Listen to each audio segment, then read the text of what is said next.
Estamos de volta. Hoje nós estamos conversando sobre o livro O Evangelho da Reencarnação. Estamos aqui com o seu autor, que é Demétrio Loríquio. Mas antes de nós retomarmos essa nossa conversa, que é uma conversa importante, interessante para o nosso aprendizado, gostaríamos de pedir a sua colaboração. Se você tem a disposição de nos auxiliar, mas não tem como fazê-lo, você já pode fazer o seguinte, ligar para Clube Amigos da Boa Nova, associe-se, 0800 12 18 38. Você vai estar contribuindo para que nós cheguemos a lugares mais longínquos, as pessoas que não têm acesso à informação, ao consolo, enfim, você estará colaborando para um mundo melhor, sem sair de casa. 0800 12 18 38. Nós agradecemos a sua colaboração.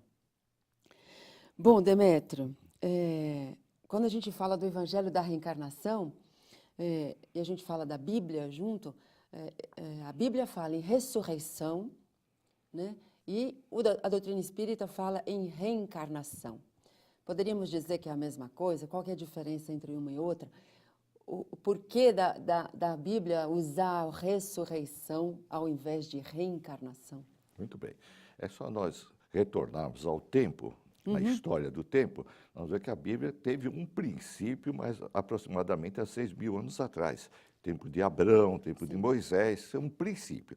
Nessa mesma época, em outra região da Terra, nós podemos ir para a Grécia, Egito, Índia, já se acreditava nas vidas múltiplas, que não existia a palavra reencarnação, existia a palavra grega palingenesis, ou paligênesis, pode-se dizer também, que é vidas sucessivas. Era o entendimento que se tinha.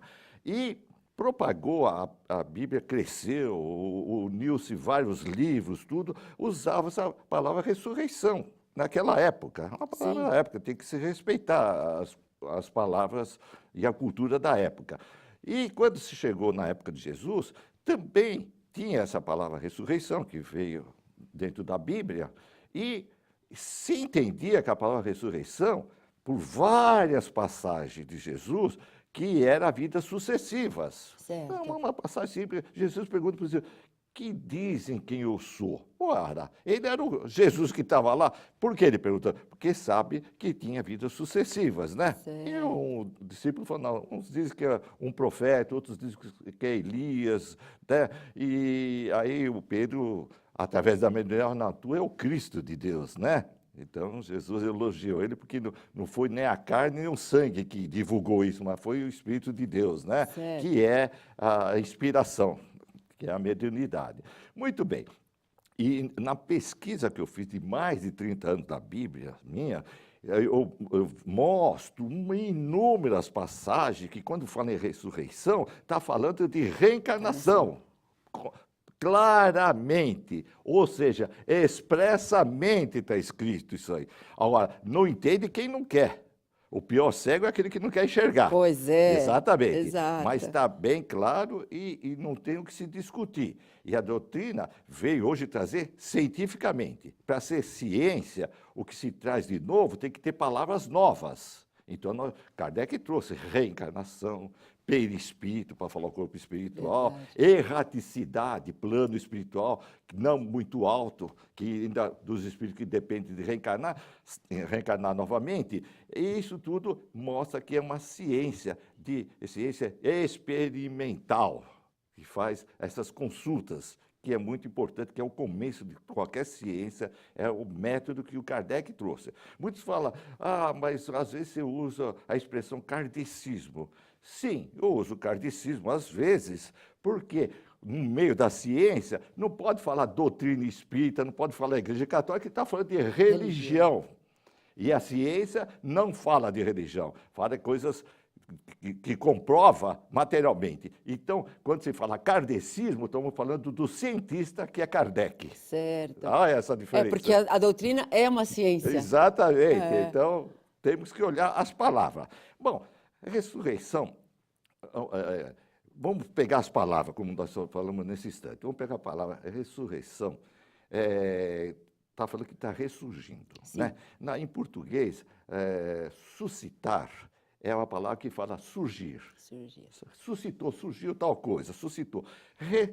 suscitar, é ressurgir outra vez. Então, o espírito, ele ao desencarnar, que vai para o plano espiritual, ele ressurge no plano espiritual, porque ele não estava lá. O Sim. nosso espírito vai para lá.